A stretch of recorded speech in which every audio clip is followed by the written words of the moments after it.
Eu gostaria que vocês se sentissem abraçados por essa breve oração que nos acompanha desde os primeiros passos do nosso movimento. E ela é a afirmação da nossa certeza de que a todo instante nós estamos sob o amparo dos céus. Deus está presente, viva Jesus em nossos corações para sempre.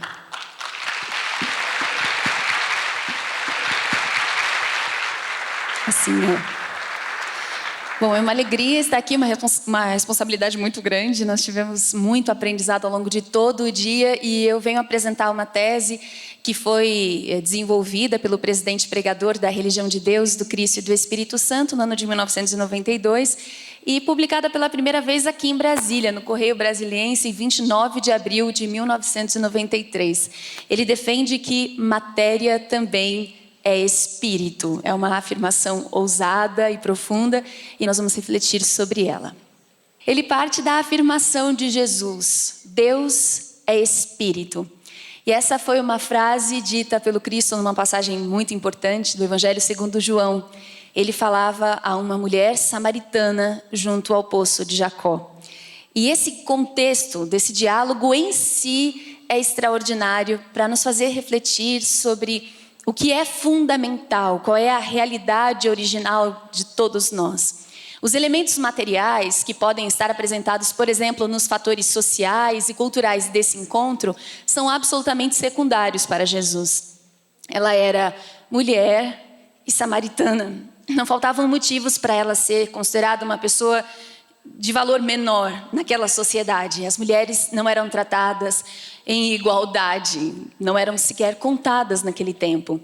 Os samaritanos eram considerados inferiores, primitivos na sua religiosidade. E ainda assim, Jesus falou com ela.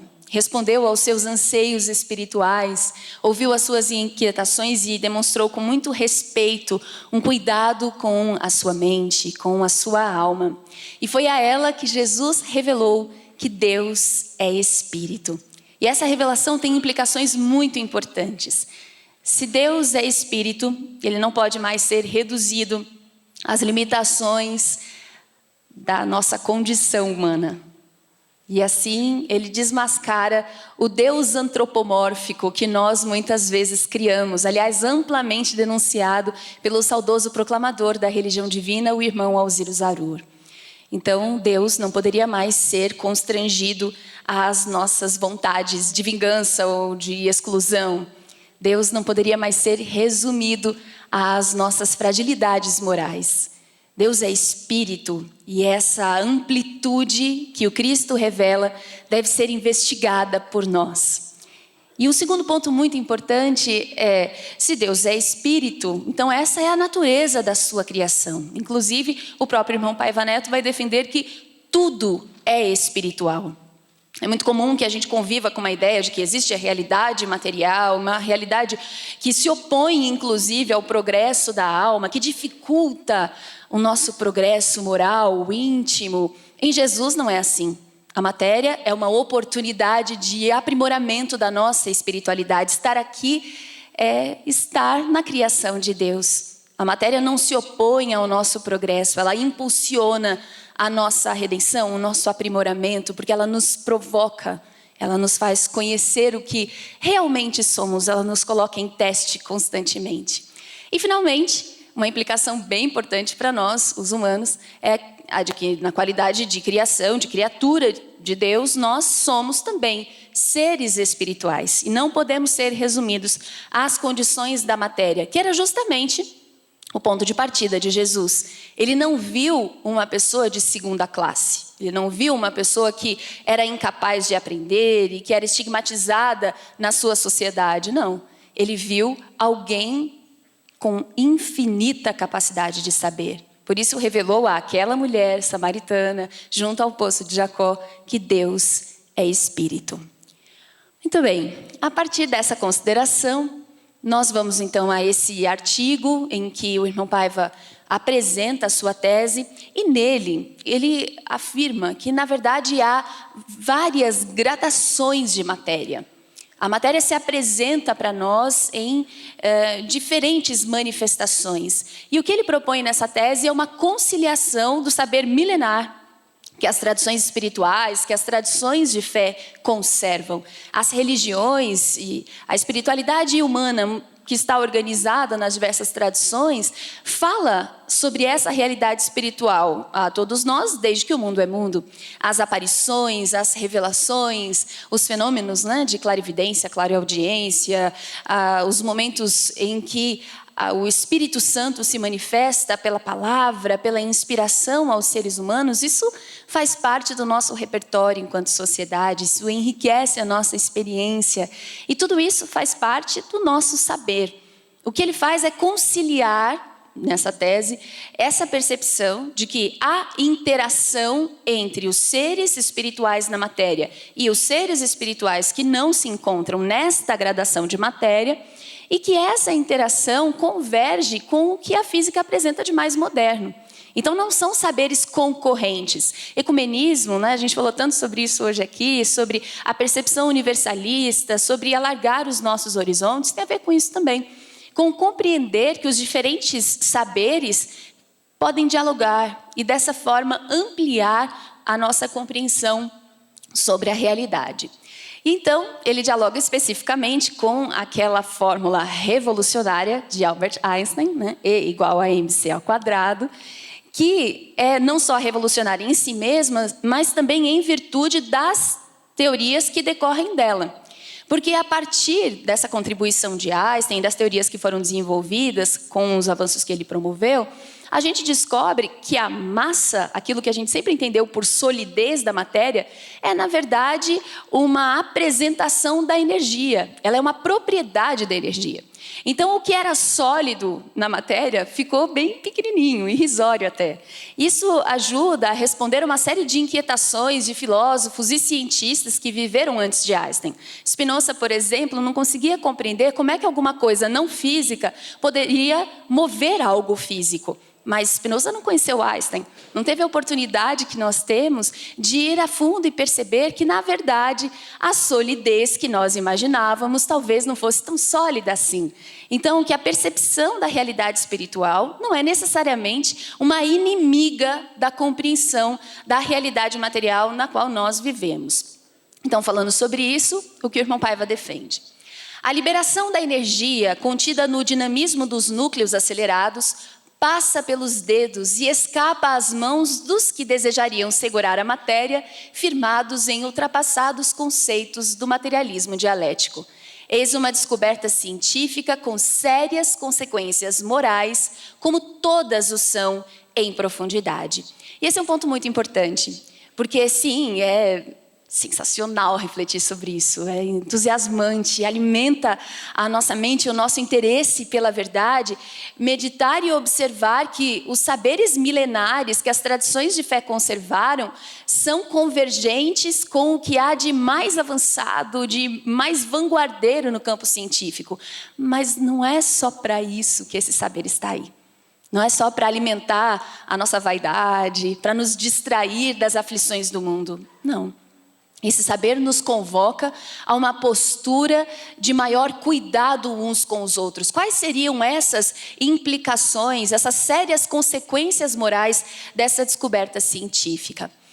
Ele vem nos ajudando a compreender que, de fato, a matéria ela é uma manifestação das oportunidades espirituais de aprimoramento dos seres. Num outro artigo de sua autoria, se chama Spinoza, Lao Tse e a Natureza Divina da Matéria, ele escreve: na minha página Ciência e Fé na Trilha do Equilíbrio, explanei sobre Baruch Spinoza, autor de amplos sistemas metafísicos que influenciaram e influenciam grandes pensadores. Então vamos à palavra de Spinoza.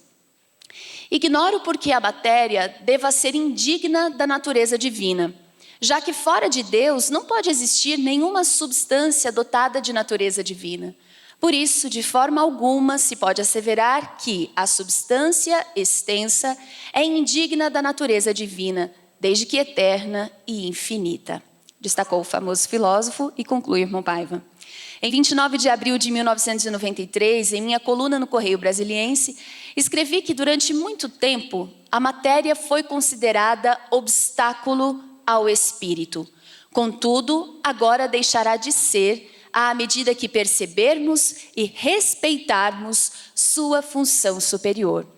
Então, na verdade, matéria também é espírito, além de ser uma tese bastante ousada, que está se dispondo a conciliar os chamados saberes tradicionais, espirituais, religiosos, com o que a física moderna tem nos provocado a refletir, e isso tem implicações para a filosofia da ciência que são muito importantes, mas ele está nos chamando, do ponto de vista prático, a essa reflexão aqui do final. Superar esse equívoco, né, que por tanto tempo nos acompanhou, e que acompanha e assombra, inclusive, muitas pessoas que se consideram religiosas e espiritualizadas, de que a experiência no corpo material seria uma espécie de obstáculo, de entrave ao progresso espiritual. Há, inclusive, uma apropriação bastante distorcida da palavra de Jesus a respeito desse assunto.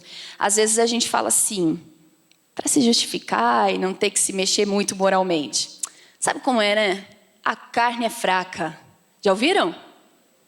Não que vocês tenham dito, né, gente? Isso aí é coisa que a gente ouve, mas não repete. Exato. E a gente diz isso para não ter que sair do lugar, não é mesmo? Para poder dizer, não, eu sei que seria melhor agir de outro jeito, mas dada a minha circunstância, dada a minha pequenez, dada a dificuldade de ser melhor do que tenho sido até aqui, pronto, vai assim. Mas a gente está distorcendo a proposição, né, que é filosófica, que é espiritual, mas é essencialmente pragmática, que Jesus está nos colocando. Ele diz, na verdade, o espírito está pronto, mas a carne é fraca. Então ele está voltando a nossa atenção para a nossa realidade fundamental, que é o espírito, que é o transcendente, que é o eu, a consciência. E aí cada tradição dará um nome diferente para isso, e a ciência está procurando investigar que eu é esse, que lugar é esse, que é o lugar da consciência.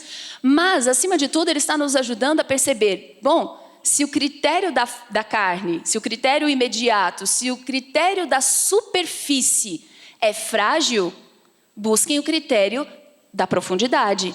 O espírito está pronto. Reflitam com o mais alto de sua consciência. Isso qualquer pessoa, se considere religiosa ou não, espiritualizada ou não, pode fazer. Que é refletir sobre o sentido profundo das suas ações. E isso sim tem implicações sociais graves e que podem ser amplamente transformadoras. Então é uma convocação, na verdade, à nossa responsabilidade espiritual. Há uma afirmação que ele faz no seu texto Matéria Também é Espírito, que é a de que a matéria, é sagrada. Então, Deus não é antimatéria, a matéria não é um obstáculo para o progresso da alma e a matéria é sagrada. E ele está se fundamentando, mais uma vez, em Jesus, que olhou para a vida material e convidou as pessoas a observarem os seus desafios de vida material como essa oportunidade de reencontro e de aprendizado coletivo. Então, Jesus vai, por exemplo, a um capítulo muito famoso do seu Evangelho segundo Mateus, capítulo 5º, em que ele revisita a lei e vai propor uma ressignificação da lei. Então, o capítulo várias vezes se repete assim, ouvistes o que foi dito. Então, ele expõe a lei, que representava o saber daquela cultura, daquele povo, e até, no limite, em certos pontos, daquela religiosidade. E então, ele convida aquelas pessoas a ampliar o seu entendimento e a sua prática. Então, ele diz, por exemplo, ouvistes o que foi dito, amarás o teu próximo e odiarás o teu inimigo. Eu, porém, vos digo, amai os vossos inimigos e orai pelos que vos perseguem. É absolutamente escandaloso, né? E ele não está protelando ou nos sugerindo que adiemos esse grande gesto de elevação moral para o pós-morte. Em Jesus, a espiritualidade é presente. A espiritualidade é o agora. Em Jesus, a matéria é sagrada. A oportunidade de estar até mesmo diante de alguém que se considere meu inimigo é uma oportunidade preciosa que eu não posso perder. Ele dirá, por exemplo, reconcilia-te com teu adversário enquanto estás com ele no caminho. Aproveite a trajetória da matéria. Ela não é, novamente, nossa inimiga. Ela é sagrada. ela traz a apresentação, a essência de Deus. Na verdade, a matéria é não uma concorrente do Espírito, mas uma expressão do Espírito. Gente, as tradições religiosas, as tradições espirituais falam sobre isso. Sobre os diversos céus, as diversas dimensões espirituais, diferentes gradações vibracionais, corpos espirituais, corpos celestiais, enfim, cada uma terá uma linguagem para isso. E lá, na dimensão do invisível, ou aqui, no que nós tantas vezes consideramos como concreto, tudo como parte de um corpo só, tudo como manifestação sagrada. E aqui está uma das implicações, uma das consequências morais do reconhecimento de que matéria também é espírito. É a percepção de que tudo que existe é sagrado. O planeta em que nós vivemos é sagrado. As pessoas que passam por nós, as pessoas que nós sequer conhecemos, toda a expressão de vida é sagrada. Isso aumenta em muito a nossa responsabilidade e a necessidade de termos uma postura espiritual mais presente. Porque nós tantas vezes afirmamos a nossa fé e declaramos a nossa religiosidade e somos muito pouco espiritualizados no trato objetivo com os nossos irmãos. Ainda admitimos muita crueldade, muita exclusão, muita falta de respeito. A gente tem dificuldade de se ouvir dentro de casa. Então a gente vai ter mesmo muita dificuldade para solucionar conflitos globais. Mas tudo isso parte de um entendimento distorcido, de que nós somos concorrentes, de que nós estamos lutando para não perder, como se nós de fato possuíssemos alguma coisa. O que é que nós possuímos? O que é que nós temos que não ficará um dia aqui? Seja qual for a sua explicação para o que acontece depois da morte, o que seguirá conosco? Mesmo que nada exista, e mesmo que muito houver. Então, seja qual for o estágio da nossa vida espiritual, na terra, no céu, no infinito da consciência, na integração em Deus, o que é que nós estamos fazendo com esse tempo presente? E, finalmente, ele nos apresenta na sua tese o objetivo primordial que ele defende para a nossa vida, que seja não o ter tão amplamente difundido pelas ansiedades que o materialismo nos impõe, mas o ser. E ele está fundamentado também num versículo do Santo Evangelho de Jesus, segundo Mateus, capítulo 6, versículo 33. Esse versículo é muito importante para a religião de Deus, do Cristo e do Espírito Santo, que eu tenho a honra de representar aqui. O nosso saudoso proclamador, irmão Alziro Zarur, que sonhou um dia com um ambiente que pudesse receber as pessoas de todas as tradições, culturas e povos, costumava chamar esse versículo de a fórmula urgentíssima de Jesus. Porque ele compreendia que não era possível mais adiar essa responsabilidade espiritual. Já o irmão Paiva Neto, que pegou esse sonho de um lugar onde todos seriam aceitos exatamente como são, e fez esse sonho tomar corpo e o transformou há 30 anos no Templo da Boa Vontade, dá continuidade a essa tradição e diz que essa fórmula é econômica. Porque a gente viu, inclusive, que economia é o que se refere à casa, Economia, ecumenismo, nós estamos todos nesse ambiente do cuidado coletivo. E o que foi que Jesus disse? Por que essa fórmula é a chave dessa compreensão? Buscai primeiramente o reino de Deus e sua justiça, e todas as coisas materiais vos serão acrescentadas.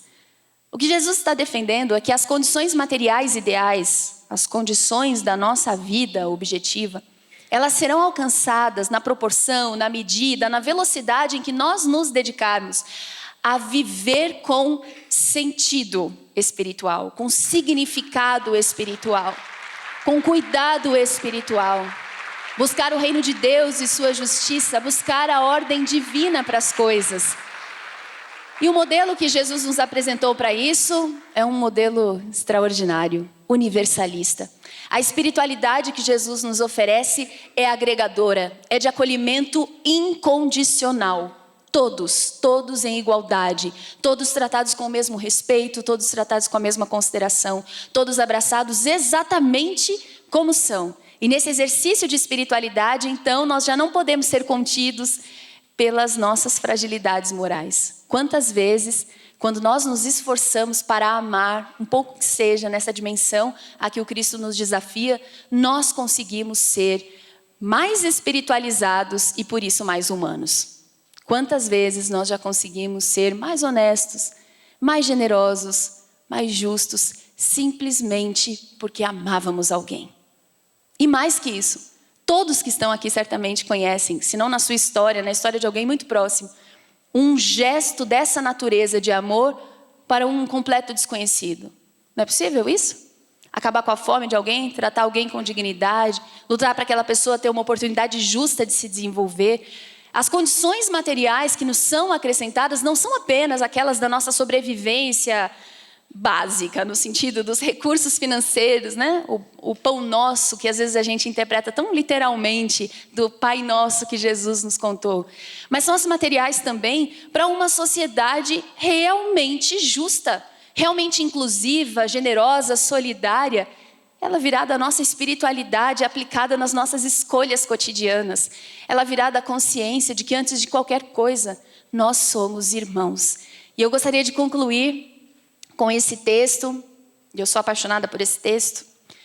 O título é bem forte. Irmãos, irmãos, irmãos. O irmão Paiva escreve: sim, irmãos, irmãos, irmãos que vão, mesmo que a duras penas, amadurecendo, até que toda a humanidade possa dar-se as mãos antes que se destrua a si mesma. Sabemos que as perversas desigualdades ainda são grandes, que o desamor campeia, que muitas nações só reconhecem os seus próprios interesses, que há fanatismos, racismos, covardia e ganância. Mas também reconhecemos que milhões alimentam a decisão de se tornarem ariates para romper antigas barreiras que vêm impedindo um progresso mais humano.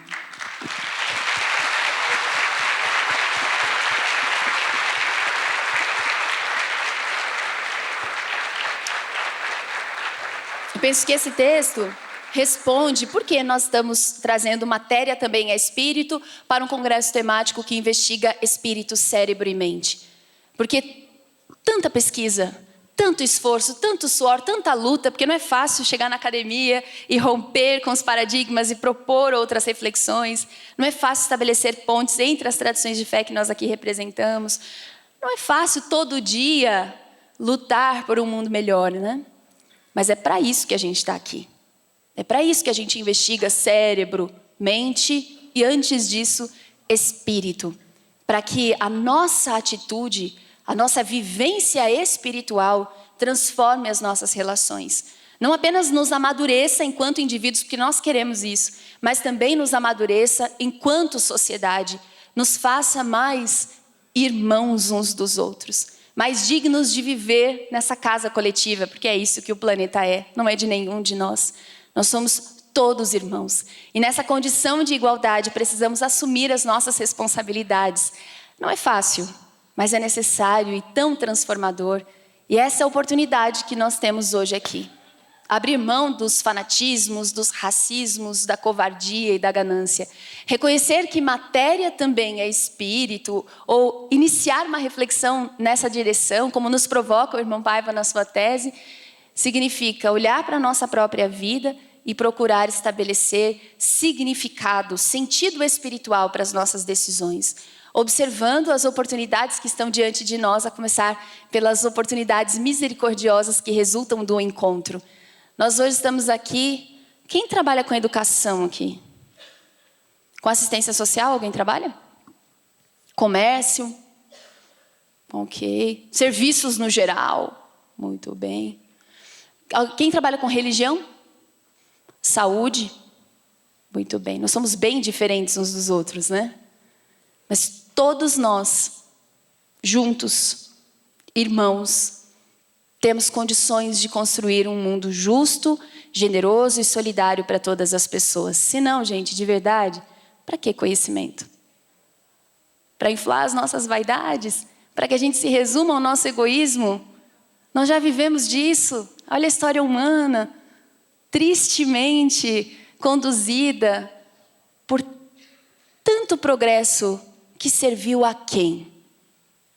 Então, que nós possamos unir, de fato, melhor das nossas diferentes perspectivas, das nossas linhas de pensamento, da nossa fé, e que nós possamos aplicar com esse sentido de união, com esse reconhecimento de unidade, porque é isso que nós partilhamos, nós somos todos um só, que nós possamos utilizar esse conhecimento para trazer para o nosso dia a dia uma postura de espiritualidade universalista, ou como nós dizemos aqui na religião divina, espiritualidade ecumênica, espiritualidade que nos conecta uns aos outros e que respeita a condição e a visão do outro, não precisa impor-se ao outro, mas que tem coragem de dar a mão ao outro, para que esse mundo possa ser então um mundo de fato só, um mundo de paz, um mundo em que as pessoas se respeitam e se cuidem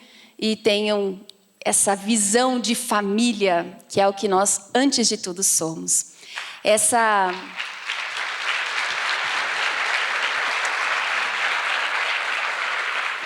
Antes de encerrar, eu queria fazer um convite, porque essa reflexão que nós fizemos aqui sobre a essência dos indivíduos, né, sobre essa realidade espiritual que é a nossa realidade originária, é o tema do próximo curso da Academia Jesus, o Cristo Ecumênico, Divino Estadista, que foi criada pelo irmão Paiva Neto em fevereiro de 2007. Estou disponibilizando para vocês aqui o site, e entrando lá vocês têm informações do curso, informações também de quando é como é o processo, os módulos e tal, tudo que estará disponível. O site é academiajesus.com.br, o nome do curso é Jesus e a Transformação pela Consciência Espiritual. Eu só queria aproveitar esses minutos finais para agradecer, né, essa oportunidade. Eu, neste momento, represento um coletivo, uma multidão que crê que esse mundo em que nós vivemos não será para sempre como é hoje. Não será sempre um mundo de desigualdade e exclusão. Então é uma honra muito grande estar aqui apresentando essa tese que o irmão Paiva Neto, com tanta coragem, apresenta ao mundo e que é um lembrete, uma convocação, uma chance de refletirmos e não deixarmos passar em branco essa bendita e preciosa oportunidade, que é a oportunidade do encontro. É isso que nós vivemos na Terra. Muito obrigada, que Deus abençoe a todos.